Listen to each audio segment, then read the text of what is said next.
Middle east में इस वक्त हालात बेहद तनावपूर्ण होते जा रहे हैं। ईरान और इजराइल के बीच शुरू हुआ युद्ध अब सिर्फ दो देशों की लड़ाई नहीं रहा है, बल्कि इसका असर अब पूरी दुनिया पर पड़ता हुआ दिखाई देता है। शुरुआत में अमेरिका और इजराइल को लगा था कि ईरान ज्यादा देर तक टिक नहीं पाएगा और कुछ ही समय में उसकी ताकत कमजोर पड़ जाएगी, और शायद यही वहम अब अमेरिका और इजराइल को भारी पड़ता हुआ दिखता है, क्योंकि अब हालात बिल्कुल उल्टे नजर आ रहे हैं। ईरान ने जिस तरीके से ड्रोन और मिसाइल हमले किए हैं, उसने अमेरिका और उसके सहयोगी देशों को भी चिंता में डालकर रख दिया है। मिडिल ईस्ट में कई अमेरिकी सैन्य ठिकानों पर हमलों की खबरें लगातार सामने आ रही हैं और कुछ जगहों पर तो डिफेंस सिस्टम को भी नुकसान पहुंचा है। जी हां, इसी वजह से अब अमेरिकी राष्ट्रपति डोनाल्ड ट्रंप पर दबाव बढ़ता हुआ दिखाई देता है। जी हां, अमेरिकी राष्ट्रपति डोनाल्ड ट्रंप, जो अक्सर अपने तीखे तेवरों की वजह से जाने जाते हैं, अब उन पर दबाव बनाया जा रहा है।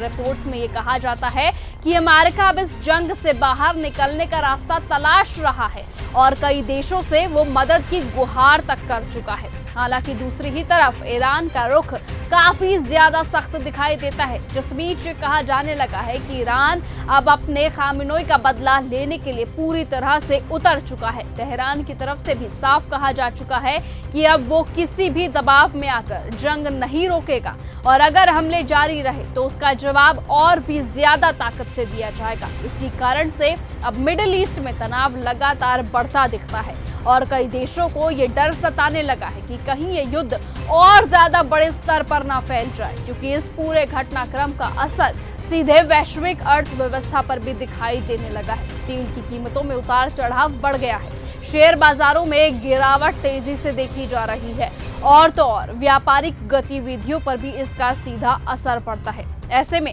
सबसे बड़ी चिंता ये है कि अगर ये युद्ध लंबा चला तो आखिरकार इसका असर एशिया और खासकर भारत पर भी पड़ सकता है। जी हां, इस तरह की खबरें लगातार सामने आ रही हैं, क्योंकि भारत अपनी बड़ी मात्रा में तेल की जरूरतें इसी क्षेत्र से पूरी करता है। ऐसे में दुनिया की बड़ी ताकत भी अब इस संघर्ष में अलग अलग खेमों में खड़ी होती हुई दिखाई देती है। एक तरफ है अमेरिका और साथ ही साथ उसके सहयोगी देश इजराइल के साथ खड़े हैं, तो जबकि दूसरी ही तरफ रूस और चीन जैसे देश ईरान के करीबी माने जाते हैं। ऐसे में ये सवाल उठना बेहद लाजमी है और इसीलिए लगातार सवाल भी उठते हैं कि क्या ये युद्ध और ज्यादा बड़ा व्यापक रूप ले सकता है और क्या दुनिया एक बड़े वैश्विक संकट की ओर बढ़ सकती है।